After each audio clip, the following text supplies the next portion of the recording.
성경 속 테마 여행.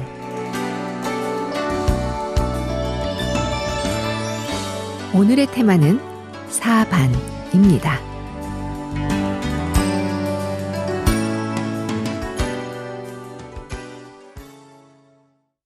오늘 성경 속 테마 여행에는 짐바브웨의 기쁜 소식 하라레 교회 심재윤 선교사님과 함께합니다. 선교사님 안녕하세요. 네, 안녕하십니까. 반갑습니다.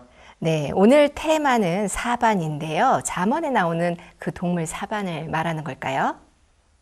네, 그렇습니다. 잠언에 보면은 작고도 지혜로운 네 가지를 설명하면서 그 중에 사반을 잠언에서 말씀을 했습니다. 네, 사반은 어떤 동물인가요? 사반은요, 한국 명칭으로 하면 보통 바위너구리라고 많이 불리우는데요. 영어 성경에는 코오니, 토끼라고 번역되어 있지만 실제로 히브리어에는 샤판을 한자어로 사반에서 한글 성경에 사반이라고 되어 있습니다. 네, 보통 이 사반은 40에서 45cm 정도의 길이의 좀 커다란 쥐, 그 징그럽지 않고 좀 귀여운 쥐라고 생각하시면 되고요.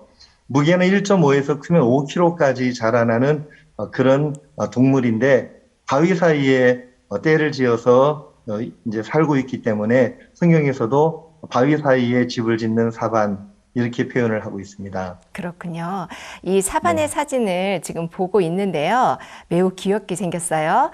이 작지만 지혜로운 동물 넷을 성경에서 선정했는데 그 중에 하나가 바로 이 사반인 거죠. 그렇습니다. 네, 이 성경 속에서 이렇게 사반을 칭찬하는 이유가 어떤 것일까요?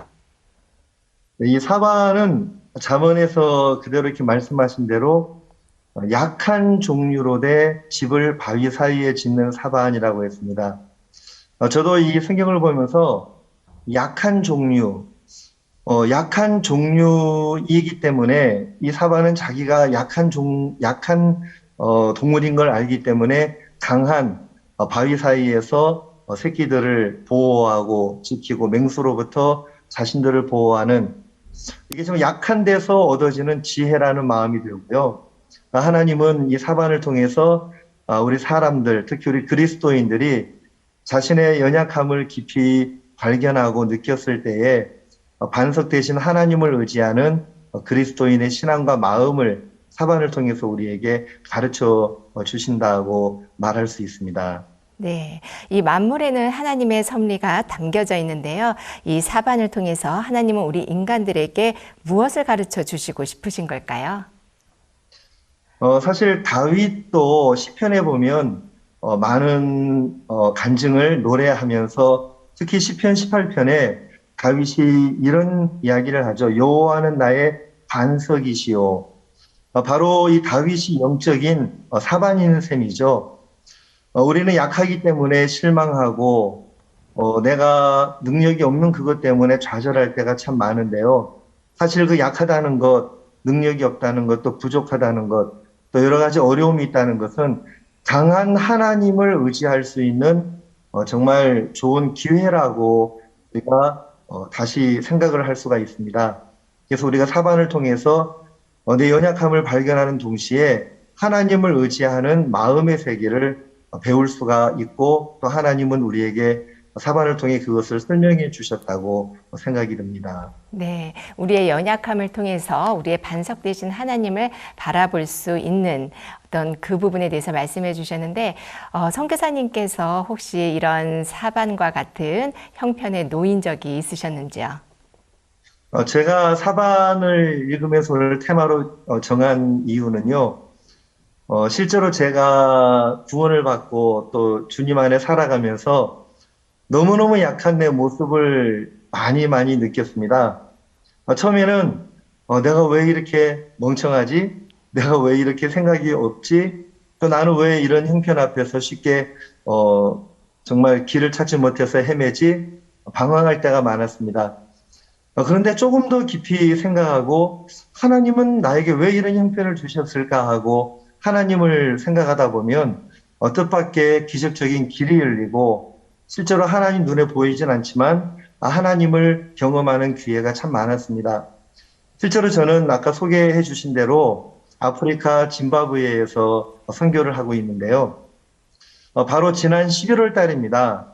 11월 달에 우리 굿뉴스코 한국에서 봉사온 대학생들과 함께 전도 여행을 지방으로 떠났었죠. 아, 괜찮았나요? 코로나 코로나, 상황이 네. 괜찮았는가요? 코로나 때문에 지방 간의 이동이 금지됐다가 코로나 상황이 좀 좋아지면서 이동을 허락해서 저희들이 방역 수칙을 철저하게 지키는 범위 안에서 그렇게 여행을 할 수가 있었어요. 네. 그래서 여행 중에 돌아오는 길에서 차가 고장이 났어요. 저녁 무렵에. 한국 같으면 보험회사에 연락을 하면 수리도 해주고 레카차가 와서 견인도 하고 하는데 아프리카는 상상할 수 없는 그런 서비스입니다. 그렇군요. 정말 저녁이 돼가는데 어떻게 해야 될지 모르겠어요. 실제로 저희가 사는 짐바브웨는 조금 시골로 나가면 저녁 무렵에 코끼리가 길을 막고 있는 경우도 있고요. 네. 하마하고 한번 부딪힐 뻔한 적도 있었고요. 한국에서는 상상할 수 없는 일이지만 때로는 그렇습니다. 하이에나 떼들이 아스팔트까지도 나와서 우리 지나가는 차들을 이렇게 쳐다볼 때도 있고 그렇습니다. 근데 그런 광야에서 차가 고장났기 때문에 정말 막막했었거든요. 그런데 어떻게 길이 없었는데 가만히 생각을 해보니까 제가 한 2달 전에 왓츠앱이라는 SNS로 연락을 주고받았던 한 사람이 20km 정도 떨어진 도시에 살고 있는 것을 알게 되었어요. 단지 몇 번 문자만 주고받았을 뿐인데요. 어려우니까 길이 없었는데 하나님이 그 사람을 기억나게 하셨어요. 네. 근데 그 사람에게 연락을 했죠. 한 번도 본 적이 없는 사람인데요. 상황을 설명하고 도움을 구했는데, 정말 감사하게도 그분이, 한 2시간 정도 뒤에 해는 저물었지만, 트럭을 타고 오셨고, 또 완벽하게 견인할 수 있는 준비를 다 해오셨어요. 그리고 우리 차를 그 20km 떨어진 도시까지 견인했고, 그 마을에 우리를 민박으로 안내했고요. 그랬군요. 우리는 그 밤에 민박하면서 또 음식을 대접받으면서 또 그 도시의 사람들을 모아놓고 노래 부르고 댄스하고 그리고 이 복음을 전하면서 그 다음 날까지 이틀 동안 정말 상상할 수 없었던 아름다운 그런 이렇게 일정을 가졌습니다. 그 네. 마을에 우리의 가족이 이제 생긴 셈이 되었죠. 네. 그런 그랬군요. 어려운 일들이 우리를 어려움에 빠뜨린 것이 아니라 정말 반석 대신 하나님을 경험할 수 있는 너무 아름다운 간증이 되었는데 아프리카 살다 보니까 그런 경험을 할 때가 종종 있었습니다. 네. 아, 차가 그냥 고장 난 게 아니었네요. 예, 그렇습니다. 네. 예. 선교사님께서는, 이렇게 나이가 드시고 나서 이 선교를 나가셨기 때문에 여러 가지 어려움이 참 많았을 것 같습니다. 그 어려움을 통해서 하나님, 반석 되시는 하나님을 의지하게 된 또 다른 에피소드도 많을 것 같은데 한 가지 더 네. 부탁을 드립니다. 사실 가장 큰 난관이라고 할까요? 또 부담 중에 하나는 언어였습니다. 언어. 제가 한국에 있을 때 많은 선교사님들에게 있어서 기도하고 은혜 입어야 할 제목이 비자나 언어다 이런 이야기를 많이 들었는데요. 실제로 제가 뭐 이렇게 나이가 많다는 이야기가 좀 죄송스럽기도 하지만 50 넘어서 선교를 첫 발을 내디디게 된 거고요. 또 영어를 능통하게 하는 상태에서 간 것이 아니라 진짜 뭐 중학교 1학년 수준의 영어라고나 할까요? 그런 상태에서 아프리카를 짐바브웨를 간 겁니다. 영어를 잘하는 대학생들 또 구니스코 단원들 또 영어를 좀 배웠던 제 아들이 저를 도와줬었는데요. 그들이 다 돌아가고 난 다음에 목회자 모임을 하거나 또 크리스마스 칸타타 투어를 전국을 다니면서 해야 되는데 네. 야, 내가 이걸 포기해야 되나 아니면 통역 없이 이 일을 진행해야 되나 갈등을 좀 했습니다. 상황으로 보면 뭐 통역자 없이는 시작할 수 없는 여행이었는데 밀어붙였죠. 왜냐하면 어려울수록 피하지 말고 도전해라. 제가 목사님을 통해서 박 목사님을 통해서 배웠던 또 신앙의 마인드이기도 했고요. 그렇게 투어를 시작했고, 가는 차 안에서 막 그 문장을 생각해보고, 옆에 있는 현지인들에게 내가 하는 이 말이 맞냐, 틀리냐, 또 이렇게, 확인을 받고, 그러면서 단 위에 서서 말씀을 전하게 됐는데, 너무 부담스럽고 막막했었는데, 여러분, 그 성경에 보면 방언의 역사가 있잖아요. 정말, 방언의 역사가 성경에만 있는 게 아니고, 정말 하나님, 그렇다고 너무 신비적인 어떤 그런 것으로는 생각하지 마시고요. 그 부담 앞에 막상 딱 섰을 때, 제 부족한 영어였지만, 정말 그들이 마음으로 제가 전하는 말을 이해했고요. 네. 나는 내가 한 말이 맞아 하고 좀 그랬지만, 듣는 분들은, 파스터 신, 노 프로그램, 다 이해했어요. 당신 영어 잘해요. 그래서 제가 영어 잘하는 사람이 됐어요. 네. 그러면서 많은 분들에게 복음을 전하면서 행복했고, 또 계속 영어로 하다 보니까 또 이렇게 많은 표현도 또 할 수 있는 또 그런 또 사람이 되고, 지금도 그러고 있는 중입니다. 네. 선교사님, 이렇게 간증을 들어보면 자꾸 이렇게 그림이 그려지는 이유는 무엇일까요? 너무 아름다운 그림이 제 마음에 자꾸 그려지는데, 어, 선교사님께서 이렇게 개인적으로 영어로 복음을 전해서 구원받은 분들이 또 계실까요? 네, 바로 몇 달 전이었는데요. 저희와 만나게 된 거는 벌써 2년이 가까워집니다. 복음을 긍정하고 또 복음을 좋아하고 그랬지만, 자기가 가지고 있던 생각들하고 구분이 안 가기 때문에, 선 없는, 그런 이제 신앙을 하고 있었는데요. 작년 이맘때, 즉, 부활절이, 작년 부활절 무렵이었죠. 그 형제와 함께 부활에 대한 이야기를 나누었습니다. 그리고 세례가 무엇인지를 설명을 했습니다.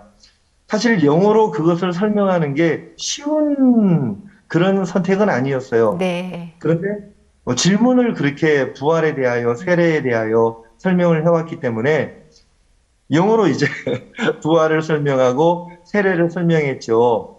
예수님의 죽음은 우리의 죽음이고 예수님의 부활은 우리의 부활이다.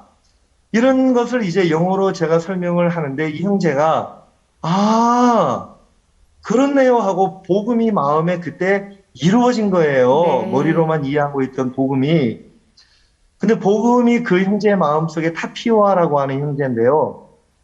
그 형제의 마음속에 복음이 정확하게 믿어지고 옛날에 복음이 아니었던 종교 생활과 선이 그어지면서 놀라운 변화가 일어난 것은 그 형제가 좋은 직장도 다니고 있고 또 큰 교회에서 큰 일을 맡고 있는 그런 사람이었지만 내가 이 복음을 전하고 싶습니다 하면서 자기 부모님에게 저를 안내해서 복음을 전할 수 있도록 저와 함께 갔습니다.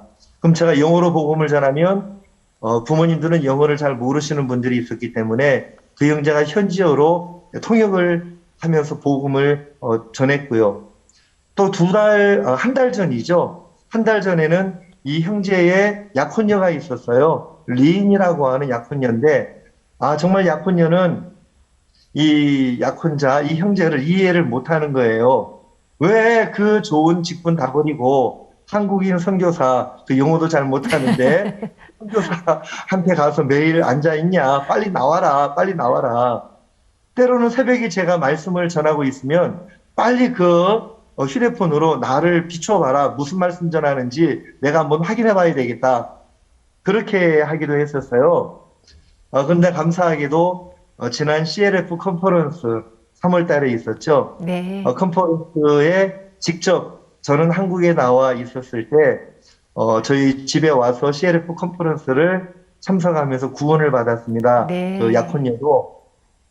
그러면서 이 형제가 구원받고 또 그 가족들이 구원받고 하면서 이 복음을 전하면서 하나님이 이런 기쁨을 주니까 부담이나 어려움이 있어도 또 넘어갈 수 있는 또 그런 은혜를 입고 그렇게 지내고 있었습니다. 네, 목사님 감사합니다. 앞으로 이 짐바브웨를 향해 이 선교사님의 소망을 마지막으로 듣고 싶습니다. 예, 짐바브웨는 정말 내일을 소망할 수 없는 젊은이들이 정말 많습니다. 왜냐하면 좋은 직장이 있는 것도 아니고 공부를 많이 해도 어떤 일을 할 수 있는 비전이 없어서 대부분의 좀 뛰어난 생각을 하는 짐바브웨 청년들은 평생에 할 수만 있다면 남아프리카 공화국이나 이웃에 잘 사는 나라 미국이나 할 수만 있다면 유럽으로 가는 것이 그들의 인생의 꿈입니다. 그렇지 못하면 체념하면서 내일이 없는 이 나라에서 평생을 살아야 된다는 좌절감 속에 살고 있습니다. 저는 이런 학생들을 위해서 저희 짐바브웨 정부, 특히 교육부와 함께 일을 하면서 그들을 위하여 교육센터도 짓고요. 그래서 농업교육이나 마인드 교육, 또 신앙교육, 이렇게 교육을 하면서 정말 짐바브웨의 내일을 이끌어갈 수 있는 그런 내일의 리더로 그들이 신앙 안에서 또 짐바브웨 국민들을 위해 일할 수 있는 그런 사람들로 자라나고 정말 일을 하는 그런 꿈을 가지고 또 그런 일을 위해서 이렇게 나아가고 있습니다. 네. 연약하고 작은 것 같은 그리스도인, 하지만 결코 작고 연약하지 않는 것 같습니다. 오늘 함께 해주신 짐바브웨 깊은 소식 하라레 교회 심재훈 선교사님, 감사합니다. 감사합니다.